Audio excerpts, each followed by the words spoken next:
Hi, my name is Andrew Yeager Buckley, and I serve as the Director of Operations for Worship Times. I'm also a ruling elder and member of Central Presbyterian Church in Louisville, Kentucky, where I helped manage our church's transition from in-person worship to live streaming through Zoom back in March. The title of this presentation is Producing Digital Worship, and over the last 4 months I've personally gone through a sort of digital worship boot camp like many of you. I'm going to cover a variety of topics related to producing a digital worship experience, such as planning, streaming platforms, equipment recommendations, and suggestions for working with digital content you plan on sharing as part of your service. We'll end our time with a collection of my own tips and tricks and best practices related to your audio and video setup to help ensure the best quality possible. Successful and sustainable digital worship involves a team. Church production teams are underrated. I'm talking about those volunteers that are staff that run your sound, lighting, and cameras. When they do their job right, nobody notices. But when they make a mistake, everyone notices. A strong production team is key to having a smooth and compelling worship experience. Some worship leaders question whether it's theologically appropriate to care about high-quality production in church. The word production sounds commercial, but the origin of the word comes from the Latin word producere, which means to bring forth. In our worship services, we should bring forth our best. God has gifted us with light and sound. When we worship, we also want to bring forth the message of the gospel in a clear and compelling way, and not a distracting way. Building a strong production team helps you bring forth the gospel message to your community of faith, whether it's in person, online, or a little bit of both. All too often, the conversations around producing a digital worship service immediately go to cameras, microphones, and streaming platforms. It's natural to want to go there first, but what really needs to be discussed first is your planning. For most churches, envisioning digital worship means a lot of new things. New approaches to how you plan worship so that it can be adapted for both in-person and a digital audience. New volunteer commitments, new equipment and software that has to be used, and the list of what's defined as new goes on and on. There's just so much. Being open and fully leaning into these opportunities of innovation are so important right now. It's tempting to get caught up in the moment thinking that we need to accomplish everything that we dream up, or to begin to use the list of what neighboring churches are offering as a measuring stick of what's success or failure, right or wrong. It's important to find that balance between innovation and authenticity. I'm a big fan of taking an honest look at all the possible tools that are available, but in the end, you've got to choose the approach that makes your digital worship an extension or an honest expression of who you are as a congregation. If using the new and shiny feature, whatever it is going to be a distraction, don't do it at first. Wait. Wait until you've had time to practice using it and find a way to introduce it in a natural way. Each congregation's worship experience is kind of like its own ecosystem, and you don't want to do anything to shock the system too quickly. At the same time, though, I encourage you to take on this moment and some of the challenges and new opportunities it will present. These last few months have been the ultimate challenge. I laugh when I think about the conversations we've had during session meetings over the years where some type of decision that would have brought about a significant change was defined as a little too much too fast. In many ways, I think that we've learned that our members are capable of a lot more than we give them credit for. I've been amazed at some of the folks that have figured out how to sign into Zoom on their cell phones, and others that are experiencing podcasts for the very first time. In some ways, placing the word digital or virtual before the word worship can sometimes just be a complete distraction. When all is said and done, we're talking about worship planning, worship being offered through a digital space. I feel like I wouldn't be a good Presbyterian if in this moment I didn't quote from the Book of Order. This section on worship space comes from chapter 1 in the Directory for Worship. Because heaven and earth belong to God, we may worship in any place.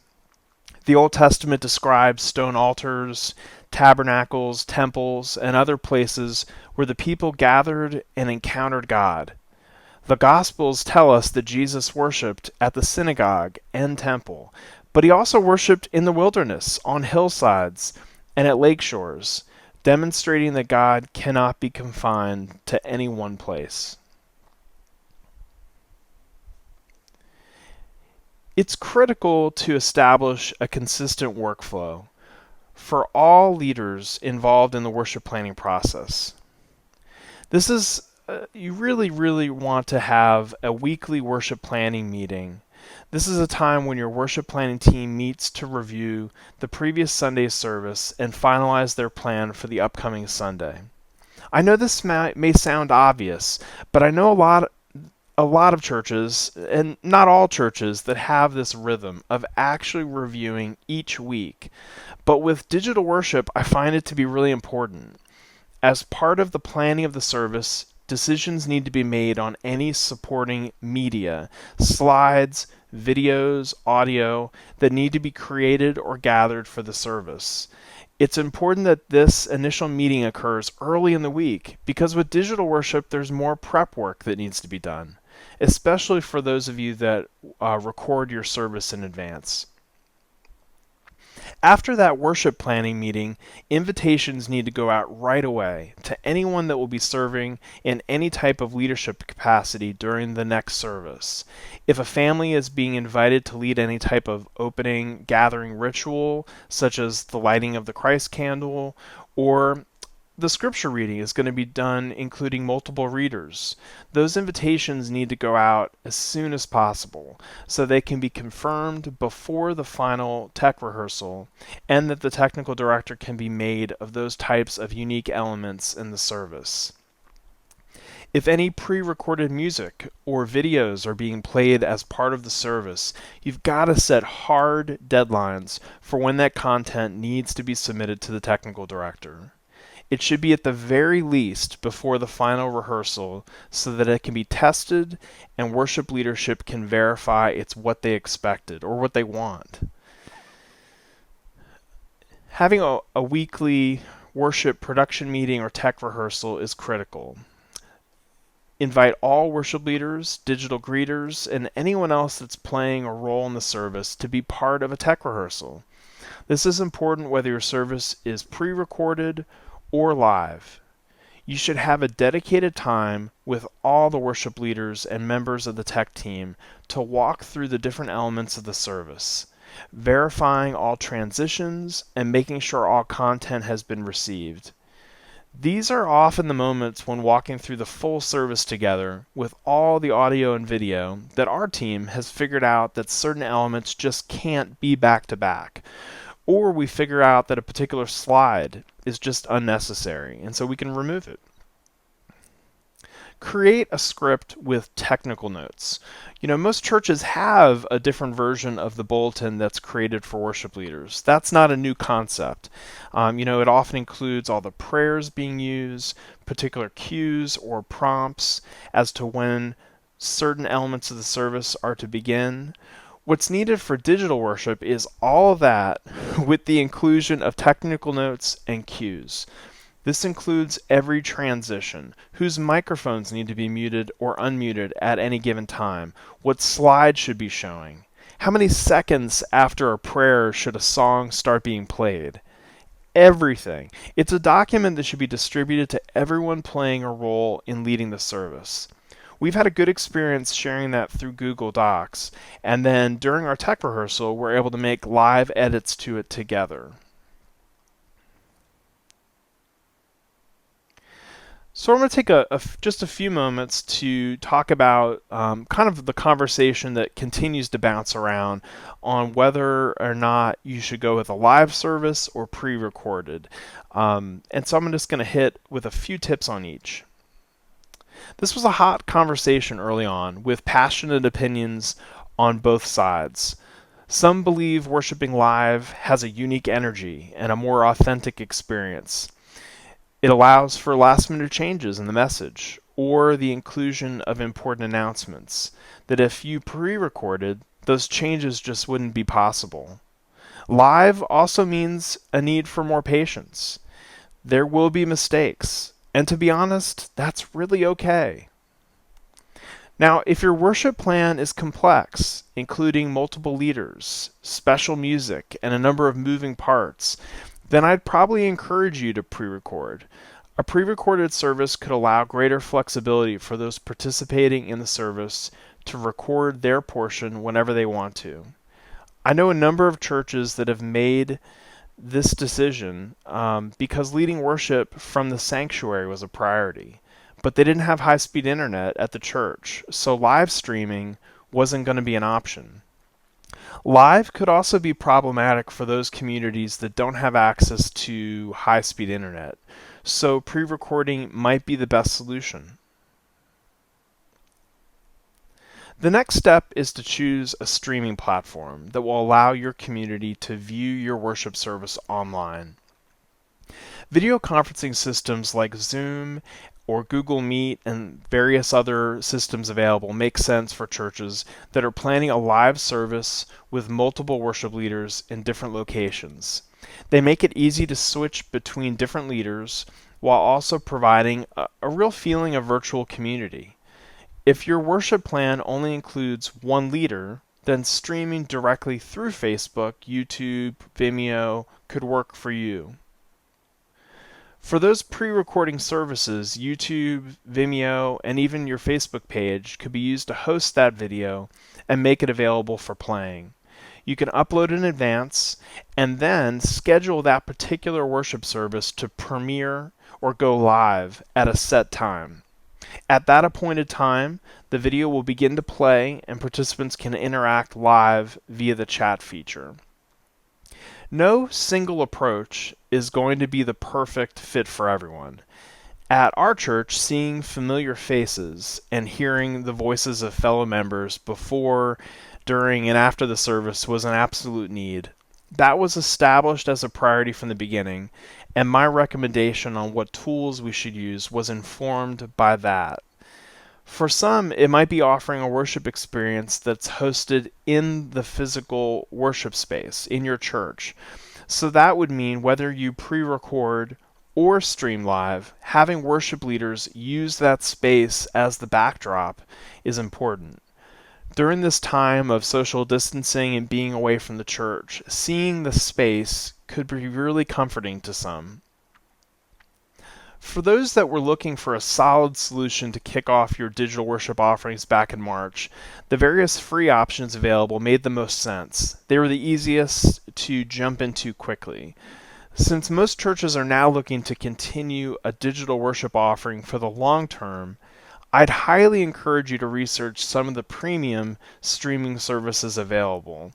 Companies like Vimeo and Sermon.net, just to name a few, offer dedicated support and a higher quality stream.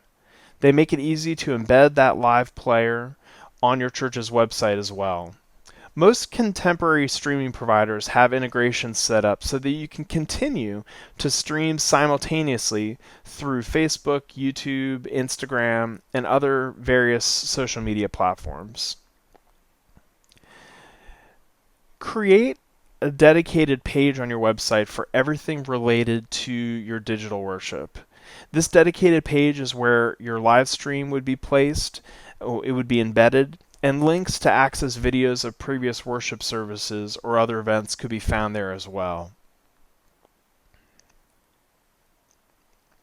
During a service when you want to play audio or video files, I strongly encourage your lead technician to play those directly off their computer and not mess around with inserting into PowerPoint or any other presentation software you might be using.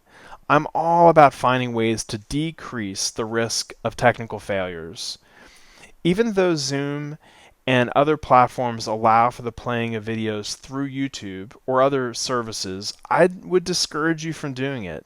Whenever possible, download whatever video or audio content you want to share during the service directly onto your local computer and play from that device. In this next section, I'm going to offer some best practices when it comes to your video and audio setup. If you're using a tablet, laptop, or desktop as your primary streaming or recording device, purchase an external camera. An external camera that can be mounted on a secure and stable tripod or hooked onto the top edge of an external monitor. That's actually what I have right now today. There's nothing more distracting than the feeling that your worship leader is rocking around on a boat. Also, internal cameras pick up every vibration from a book being put down on the table to an air conditioner kicking in. They don't deal well with the extremes, bright glares or real low light spaces. Your camera should be positioned as close to whoever is speaking as possible. If you're filming in your church, I understand wanting to provide the view of the space during worship. If that's a priority, then you might need to have two camera locations that you switch between during different moments in the service. When a leader is speaking, you really want to be focused in on the leader as much as possible. I'm not talking about an extreme close-up, but close enough so the participants can easily see their face as they speak and make, that real connection. Think about framing the shot as close as you would when having a headshot taken with a point-and-shoot camera. Most web cameras are really only built to provide a high-quality picture from just a few feet away. And even if they do provide a zoom feature, don't use it. Often, that zoom feature, if you use it, you'll notice that you lose quality very quickly. Standalone video cameras and other high-end cameras can allow for zooming in from a distance without compromising the quality of the image. No matter how well your camera works in low light conditions, you can still end up with an image with low brightness and deep shadows if the light in your office or sanctuary is too faded. This is where installing additional lighting may come to the rescue. Many churches have some type of theatrical lighting system installed to achieve good illumination in the chancel area so that those attending can clearly see what's happening during the service. When these same churches decided to start recording or broadcasting their services, they found the look of their video doesn't compare to what's seen when attending in person. In some cases, it actually looks pretty bad. For those new to video production, this can be very confusing, and some may assume that their video equipment is inadequate. While camera quality could be an issue, there's a really good chance that the problem is due to lighting. Camera lenses see things differently than the human eye does. Our brains work to interpret what our eyes see, and in that moment they make automatic adjustments to balance and exposure. A camera records exactly what it sees. What you see in the sanctuary with your eyes and what you can see on the screen can be very different. If your sanctuary faces east and in the morning sun shines through stained glass windows behind the chancel area, proper lighting is going to be even more critical. Without it, you'll have difficulty capturing your worship leaders' faces because the camera will overestimate how bright the area is. Proper lighting of large spaces like a sanctuary or a fellowship hall is going to require some professional assistance. Now, here are some tips if your setup is in your office or another type of smaller space. When at all possible, select a space for filming that offers some natural light. You want that light facing you and not at your back. Position lights or lamps so that they are facing the subject of the video, so that they're facing you. Set up light sources angled towards the subject from two sides, forming a triangle with the subject. So now in this case, I have a light to my left and I have a lamp to my right. I don't have any professional lighting in here, but I knew that if I didn't have both of these, probably this part of my face would be really dark. And so I've set up kind of my own little setup here. But it's important to try to make the picture as bright as possible. This helps minimize shadows being cast across the face. Traditional lamps can work a little. They aren't built for this, but they can work. I just want to offer one example of a basic lighting gadget called a ring light that could be a good option. A ring light is a circular light that fits around your camera lens, providing even illumination for whatever you're shooting. You want to purchase one that includes a dimmer so that you can adjust the brightness as needed. If you've ever watched the news, morning shows, or even some of the late night programs now, these are the lights that they're using often. Every once in a while they'll show a cutaway shot of their basement studio or wherever they're filming, and you'll notice these lights. And so this is a really good choice. And some of the options that are available start at as little as around $50, and it could be something that you might want to consider.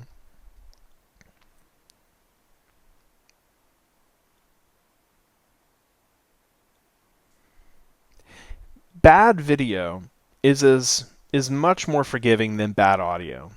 I'm going to make a bold statement, but I strongly believe that the audio for a live stream is much more important than the video. Audio is not an area where you want to cut any corners.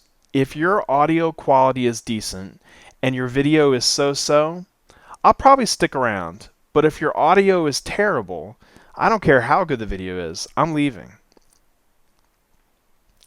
If you're not filming in a space with a sound system where you could pull sound directly from that board, then you're going to require a good external microphone.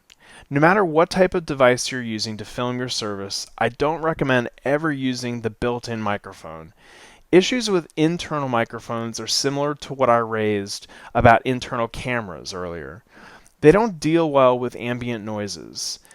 You can find external microphones for phones and a wide array of external microphones for your tablets, laptops, or desktop computers. Most will come with some type of microphone stand which you should use.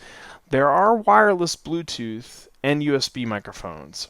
A wired connection will always be the safer and higher quality route. This is no different than the fact that a wired Ethernet connection will give you a faster and more stable internet connection than Wi-Fi. So I just want to offer some final thoughts. Communicate whatever your plan is early. Send out those email reminders to your team, to folks that you've invited to be part of your service. Create and post a Facebook event for each week's service. And use your phone tree to call members who aren't on email or social media to let them know what the plan is. Communicate, communicate, communicate. That's a really big piece of making sure that this kind of digital worship offering is a success, and so that no one from the community is left behind. Focus your energy and efforts. If you traditionally have multiple services, honestly, just hold on to one for the time being. Record the service for those who may not be able to participate in the live version, and find ways to help them access that recording later. Educate yourself on copyright rules.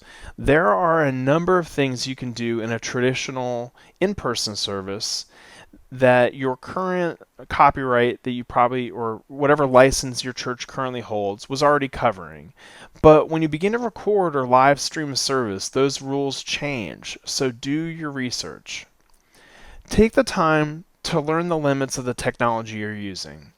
As we've already discussed, getting good sound can be complicated. Using the built-in microphone on your phone, tablet, or webcam will pick up all sorts of ambient noise and can cause distractions. Whether you're recording or live streaming in your sanctuary or dining room table, pull sound directly from your soundboard or use an external microphone. This can be as simple as a headset or earbuds that came with your phone. When testing your live stream setup, be sure to use the types of devices your members will be using to get a sense of what you have to remember to really get a sense of what the experience will be for your members.